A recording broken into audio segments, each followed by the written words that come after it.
training para itong solo parents ginhahatag itong local government unit itong Borongan ngan itong TESDA. Samtang mga pasidungog ginhatag nga dahan mga nagdaog didahan ginbuhat nga surfing competition habong tuan giwan. Ngan President Duterte temprano nga mabalik nga niya Pilipinas tikang ha Japan. Usa nga skills training on food processing para itong mga solo parents in ginbubuhat hapag susumpayan itong Borongan City Social Welfare Office nga nitong TESDA. Report ni Sasa Kitorio. Usa nga skill training in food processing para mga solo parents ang gindudumara hiton City Social Welfare and Development Office hapakikipagsumpayan hiton Technical Education and Skills Development Authority kon TESDA ha syudad hiton Borongan. Iniin ginpapartisiparan hin mga solo parents hiton Barangay Campisaw ngan Divinubo. Inigyap ingin papartisiparan hin mga PWD nga mga solo parents tikang hiton magkadirudilain nga mga barangay. Didahin nga training itututdo nga iton mga mapartisipar iton basic food processing techniques sugad iton salting, curing and smoking hasa kubintulo ka adlaw.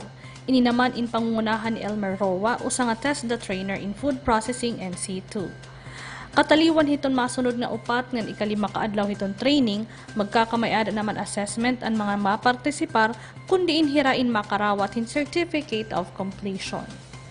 Katuyuanan hini nga nasabi nga training nga makapaghimo o makahatag hin sustainable nga mga oportunidad hin mga pakabuhi ngadto hiton mga vulnerable nga mga grupo sugad hiton solo parents ngan disadvantaged women. Pinaaghin paghatag hin sada nga mga kakayahan para hin maupay nga panarabahuan ngan pagpauswag hiton kinabuhi hiton kada tagsa. Ang skill training in food processing in padayon nga ginbubuhat tinikangan han Oktubre 21 nga naman hiton Oktubre 25, 2019 ha Barangay Campisaw, syudad hiton Borongan. Tikang didi hiton syudad hiton Borongan sa Sakitorio Eastern Samar. Parish Youth Day ginbuhat utro habong to hiton Lawaan kataliwan hin haros 20 anyos tikang han ultimo nga Parish Youth Day. Adin report ni Aboy Abaya. Parish Youth Day ha parokya ni Santo Niño Halawaan ginbuhat yan nga adlaw Oktubre 22, 2019 kahuman hin maabot hin 20 ka tuig nga naglabay tikang han pinakaori nga Parish Youth Day didahan mga tuig 2000. Yan nga tuig utro ginbuhat ang usa nga Parish Youth Day tungod han kanang diocese plano hin pagbuhat hin mga Parish Youth Day ha mga parokya ngan kapilya han diocese kasumpayan pagsalinurog han tuig han mga kabataan. Hini nga utro nga pagbuhat hin Parish Youth Day Halawaan, ginandaman ini hin huluos han parokya, pinaagi hin pakigsumpayan ng mga grupo hin mga kabataan ha palibot han parokya. Ini nga nasabi nga PYD, ginatindiran hin sobra 300 nga mga kabataan, tikang hin mga eskwelahan sugad han Divine Child Academy, Lawaan National School of Craftsmanship and Home Industries, Bulusaw National High School, ng mga elementary school sa Lawaan. Ang parokya ngan ang Commission on Youth and Diocese, amo ang nagplano nga naghatag han mga aktibidad, sugad han Bible enthronement, PYD challenges nga pinaagihin mga pamulay, misa, ngan ang dialogue with Bishop, diin ginhatagan ang mga kabataan hin panahon nga magpakian ha obispo, kapadian ngan madre, mahitungod hin mga komon nga mga pakiana ngan isyu ha pagtuo. Presente din ni hini nga PYD hi Most Reverend Bishop Crispin Varquez nga amuliwat ang nangunahan pagsalinurog han misa. Upod ni Bishop hi Sister Rodelia Bordan, ang Diocesan Youth Coordinator, ngan upod liwat in pipera nga mga youth volunteers han diocese. Ang Diocesan Commission on Youth inya na nangangandaman liwat hin pagtapos san Year of the Youth, pinaagi naman han Diocesan Youth Day nga pagpapanagbalayan han Medalya Milagrosa Chaplaincy hasabang syudad han Borongan didahiton ika-23 hiton Nobyembre. During our dialogue with the Bishop, Father Ray, Father Bungbong, and Sister Del, sa totoo lang, pumahanga ako sa inyong mga katanungan. Wala pa kayong mga kamay niyan? Kaya nalang mga pakiana, nga hindi wala namon nabating nga mga pakiana. Malalim nga mga katanungan sa ating mga kabataan. You are really youth in the parish, in the church, nga gifted, empowered, nga beloved. Tikang didi halawaan Eastern Samar, Aboy Abayan, parahan Eastern Samar News Service. Usa nga American national na matayhan malumos ini dida barangay Umawas bungtuhiton may dolong kakulo. Report ni Sasa Kitorio. Usa nga lang yawanon inamatay matapos malunod ha barangay Umawas may dolong Eastern Samar han Oktubre 21, 2019. Kinilalan biktima nga Scott West, 52 anyos, usa nga American national nga taga Hayward, California, USA. Ang nasabi nga biktima ay ninasawaan hin residente hiton Lawaan, Eastern Samar, nga usa na katuig nga naguukoy ha nasabi nga bungto. Hiward kaupo din pipira nga mga ikasilang yawanon ina mamarigo nga nagsasurfing hadagat ha barangay Umawas ha natabuan insidente. Subayhan report usa naman nga Nestor si Coco Baris, residente iton Balangkayan, ang personal nga nagreport ha may dolong police station, kataliwan makakita hin usa nga tawo nga gintuuhan nga nalumos. Dayon naman inirespondihan ang kapulisan nga gindaraan biktima ha ospital. Banda alas 3:45 han kolop ha parehas nga adlaw gindeklara nga patay na ang biktima. Base naman ang inisyal nga investigasyon na hibaruan ang biktima inakainom antes pa man pumarigo ngan mag-surfing hadagat. Tikang diniton syudad hiton Borongan, sa Sakitorio Eastern Samar News Service. Mga top surfers tikang iba-iba nga mga probinsya gintagan hin pasidungog didahan pagtatapos ang second leg hiton Philippine Surfing Championship Tour nga ginbuhat sa Kalikuan Island didto Hagiwan. Report ni Maureen Salamida. Gindumara ang Championship Day han Domingo nga adlaw, Oktubre 20, ngan gindumara naman kakulop nga adlaw, Oktubre 21, tuig 2019, an awarding ceremony para hanaton mga surfers ha 9th Giwan Odyssey Waves National Surfing Competition ha ABC The Surf Caloocan Island, Giwan Eastern Samar. May 5 nga categories ang nasabi nga kompetisyon. Inian, Men's Open Shortboard, Men's Open Longboard, Junior Shortboard, Women's Open Shortboard, ug an Women's Open Longboard. Samtang, adi naman ang resulta hanaton kompetisyon.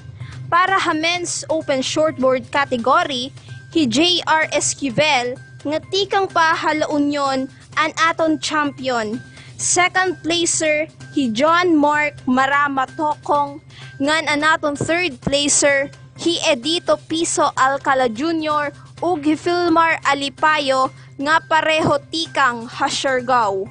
Para naman ha Men's Open Longboard, hi Roger Kasugay nga tikang liwat hala Union, anaton Men's Open Longboard champion. Second placer naman hi J.R. Esquivel, nga ni Jefferson De La Torre naman ug he Benito Nerida anaton third placer. Nga di naman kita hit Women's Open Longboard category. Hi Daisy Valdez anaton Women's Open Longboard champion. Hi Vea Estrellada naman nga tikang hasursugon anaton second placer.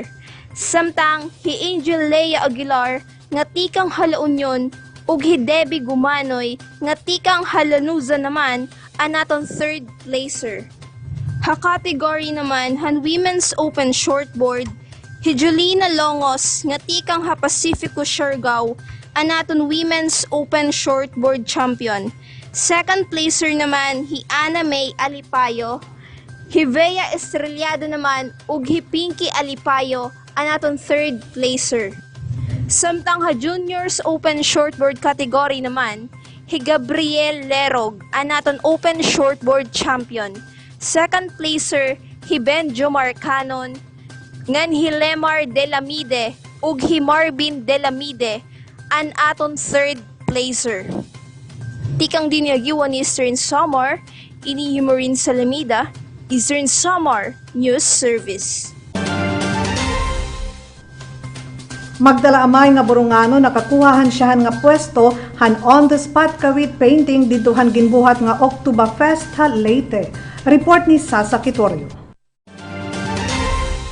Nakasungkit hasyahan na pwestohan on the spot kawit painting ang magtatay nga boronganon ni Sir Rolando Cada ngan Christine Antoinette Cada komo nagrepresentarhan LGU Borongan didahan ginbuhat nga paisan-isan han Oktoberfest han naglabay nga Oktubre 18 Haleti Academic Center Palo. Si Sir Rolando Cada usang nga principal hin usang elementarya hiton syudad hit Borongan samtang ani anak in architecture student hatakloban. Nga ni kada iton founder hiton Badlis Borongan, iton grupo hiton mahilig man pintar hiton syudad hit Borongan. Durante han paisan-isan han kawit on the spot painting, ikinaduhan naman ni Kim Clinton Gonzales hiton Tacloban, ngan Hira Gabriel Macalalas ngan Restituto Pabilona hiton ACLC Tacloban. Ang kompetisyon in may ada gihapon the Battle of Tube Cook-Off, Best Bahal, Side Competition ngan ang kawit painting.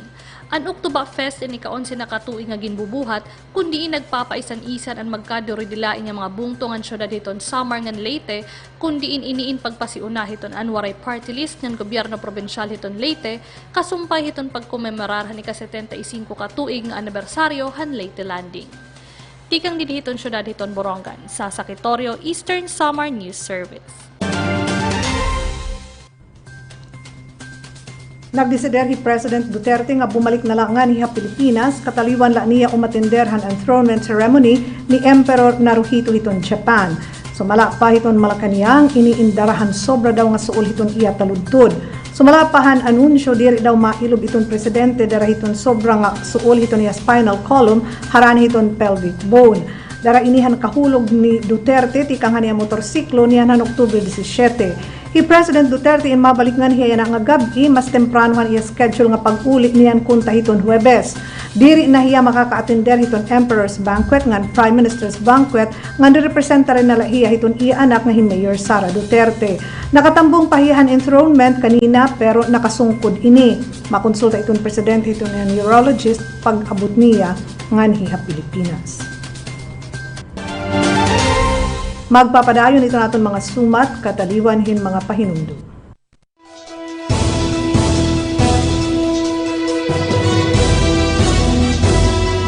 ESTE News, ang katatakuran ng paglikom ng mga sumat.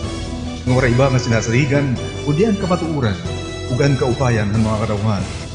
ESTE News, mga notisya nga tikang newsroom, and Eastern Samar News Service. ESTE News.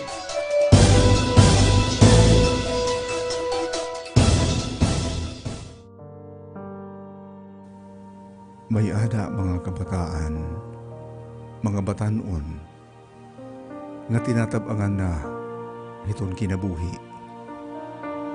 Damo aira, iton may ada nababarakan, unahadlukan. May ada naman na diri na nga nihin kabuhi. Tungod kay kaira pag-abat o pagtanaw, waray nakarawat, una higugma haira. Usahay, ginbabasol pangari nira, an ira mga kaanak. Tungod hindamo nga mga problema, nga natikang ngahaw han ira pamilya. Kapag katinuod, maupay itong kinabuhi. Waray mas mamaupay pa, kayhan kinabuhi. Kay kun mahiintindihan la, bisan pangani ang mga problema, mga kabarakan, mga ayat o mga challenges. Nakakabulig ini, base pakusgon, ang kasing-kasing, ang kadatagsa, o ang kinabuhi.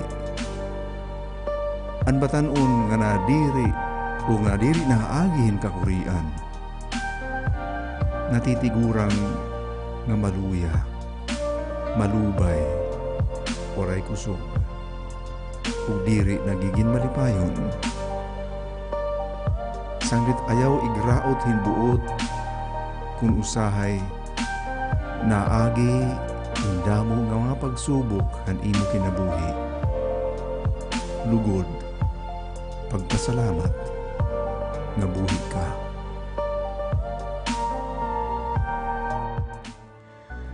Igpapaambit ko ha iyo ang ginsiring ni Pope Francis kay ano nga magsimba ka kun an mga parupaningba nga tanan man magpakasasala. Agsub ta ini bation hapag tinuod an pagsarinurog han misa diri nangahulugan nga waray niya kasalanan o nga maupay hiya kayan iba. Lugod, nakarawat hiya nga nagkinahanglan hiya hin pagbag-o han iya kinabuhi. Ngaran kaluoy ug pasaylo han Dios. Nga nahimo nga tao tidak kang Kristo. Kunin usa nga tao naabat nga diri nanginahanglan han kaluoy han Dios ug iton iya kasiring nga diri hiya makasasala, mas mamaupay pa nga dili nalahiya sumingba. Nasimba kita tungod kay magpakasasala kita ug nang kinahanglan kita kumarawat han pasaylo han Dios. Kinahanglan naton makiusa didahan buhat han pagtalwas ni Kristo didahan iya pasaylo.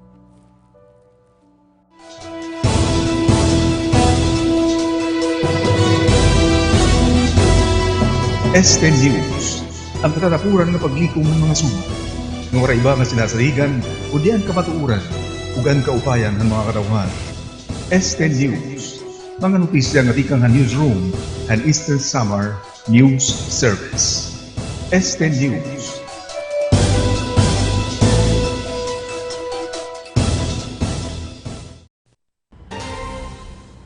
Nagpalusad na hin show cause order ang Department of Interior and Local Governments nga dahin 101 nga mga LGUs darahan kapakyas nira nga sumunod han memorandum circular bahin han road clearing drive habugos nga nasud. Sumalakan DILG Undersecretary Jonathan Malaya ang show cause orders in base han evaluation nga ginbuhat han DILG subay han reports han accomplishment tikang hin 1,516 nga local government units bahin han 60 dias nga road clearing.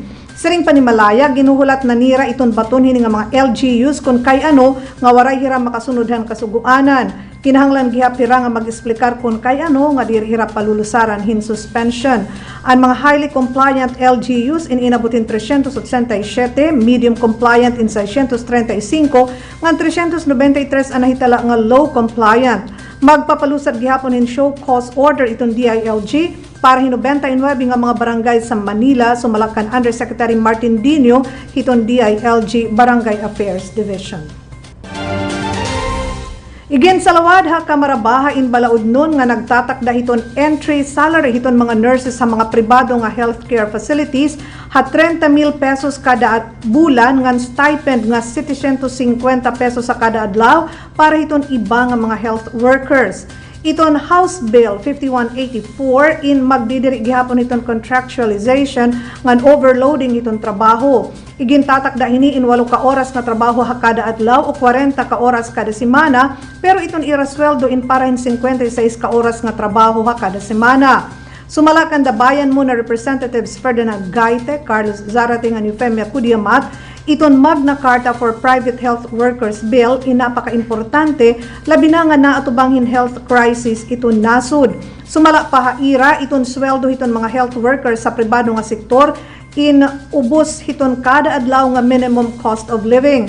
Nato hizarate nga iton plano nga aumento iton sweldo in makakaaghat iton mga nurses nga iba nga mga health professionals hin pagtrabaho dinhi imbes nga kumadto pa halangyaw. Klaro daw gihapon iton kada ko iton diferensya iton sweldo iton mga medical workers ha private ngan public facilities. Iton mga private health workers indiri sakop iton Magna Carta of Public Health Workers sanglit diri hira nakarawat iton mga benepisyo sugad iton hazard pay, subsistence allowance, laundry allowance ngan longevity pay. Pakyas iton mga internet service providers nga sundon in usa nga probisyon dira iton Anti-Child Pornography Act sumala iton DSWD. Inian pahayag ni Undersecretary Amy Neri didahan paglunsad han Safe Kids PH usa nga interagency campaign para maisa iton kahibaruan ngan kapukaw iton mulupyo bahin iton online sexual exploitation iton kabataan dinhi Pilipinas. Di dahiton Anti-Pornography Act, iton mga ISP in kinahanglan nga magpahibaro nga dahiton PNP nga NBI, hinanuman nga impormasyon bahin iba-iba nga klase hin child pornography nga nagamit iton ira mga servers. Siring panineri nga bisan kun napulo katuig na ini nga balaod, pakyas lagi hapon ito National Telecommunications Commission nga Department of Information and Communications Technology nga mag-report ha ira. Ang Office of Cybercrime ito Department of Justice inakakarawat hin 600,000 nga tips niyan han 2018 tikang han kanan Estados Unidos National Center for Missing and Exploited Children, pero tikang han 2017 may adala 32 nga convictions ang nahipalusad han Interagency Council Against Trafficking. Nagsaring pahineri nga prioridad yan na hiton Interagency Council Against Child Pornography, iton pag-amyenda hiton mga probisyon dili hiton Anti-Child Pornography Law. Ngan para ito naton mga notisya tikang halangyaw, formal na nga ginproklamar ni Japanese Emperor Naruhito ang iya enthronement, hatubangan hin mga royals ngan mga world leaders para makumpleto na iton iya pag-asumer hiton chrysanthemum throne. Sulot niya nga ni Empress Masako in mga ceremonial outfits, han iya igdeklarar ang iya enthronement dito sa Japan ngan habugos nga kalibutan. Naging mamingaw ang seremonya, ang emperor inakadtuhin usa nga kwarto kaupod ang pipera nga mga miyembro sa iya pamilya, samtang ang iba nga mga bisita inakadtuhin iba lang nga kwarto. Prime Minister Shinzo Abe in usahan pipera nga mga tao nga nakadtuhan kwarto kaupod ang emperor. Opisyal na nga nag-asumer Naruhito han iya mga responsibilidad niyan han Mayo 1 kataliwan mag-abdicate ang iya tatay nga Emperor Akihito. Ansyahan nga Japanese Emperor nga nag-abdicate sa kugin 200 anyos. Pero di rin makukumpleto ang transition kung waray an official proclamation. Ginugsod ang nakaschedule nga Royal Parade darahan kaiguhan Japanhan Bagyo Hagibis. Itong Royal Parade in bubuhaton na hiton Nobyembre 10. Hinaruhito ama iton ika-126 nga Emperor hiton Japan. Ginbaliwara naman hin mga protesters in nga emergency decree han Chilean government nga nakipag-inkwentro lugod inihan mga pulis dito sa Santiago, capital iton Chile. Nagtitirgrabi iton mga riots, arson ngan pangawat. 12 katawo na ang namatay, sanglit igin deklarar hiton presidente nga iton ira nasod inaada na estado hin giyera. Ang mga pulis in ginamit in mga tear gas ngan water bombs para maudong ang marcha hin mga estudyante ngan mga magtatrabaho pero nagkatitirok gihapon ini ha ibang lugar. Binabantayan naman iton pulis iton mga tao nga naglilini hagawat sin mga tindahan. Pira kaadlaw nga nagsaraan mga tindahan dara hiton samok. Usala hiton unom nga subway lines hiton syudad in Abriana dara kay ginsunog ang mga protesters ang mga train stations. Sumala hiton mga opisyal posible nga abuton hin pira ka bulan antes mahibalik ito normal nga serbisyo. Sumala kan President Sebastian Piñera makikipag-meeting iya hiton mga miyembro ito ni administrasyon nga hiton oposisyon para magbiling hin mga solusyon nga hiton ira problema. Dara hiton kaparalisado hiton syudad, 2 milyon nga mga estudyante nga mga trabahante inagpapabili na laha ira mga panimalay, dara kay waray manggod transportasyon.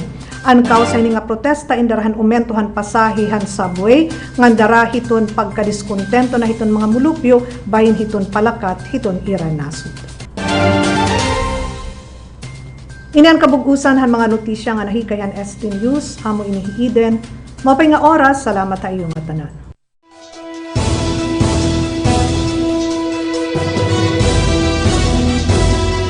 ESTE News, ang katatapuran ng paglikom ng mga sumat. Ng wala iba nga sinasaligan, o diyan kamatuuran, ugan kaupayan ng mga katawhan. ESTE News, mga notisya nga tikang han newsroom, and Eastern Summer News Service. ESTE News.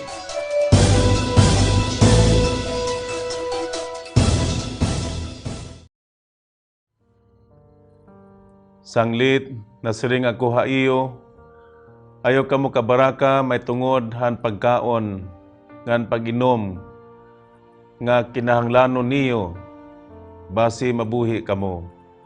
Utungod han panapton, parahan iyo lawas. Diri ba ang kinabuhi, labaw pa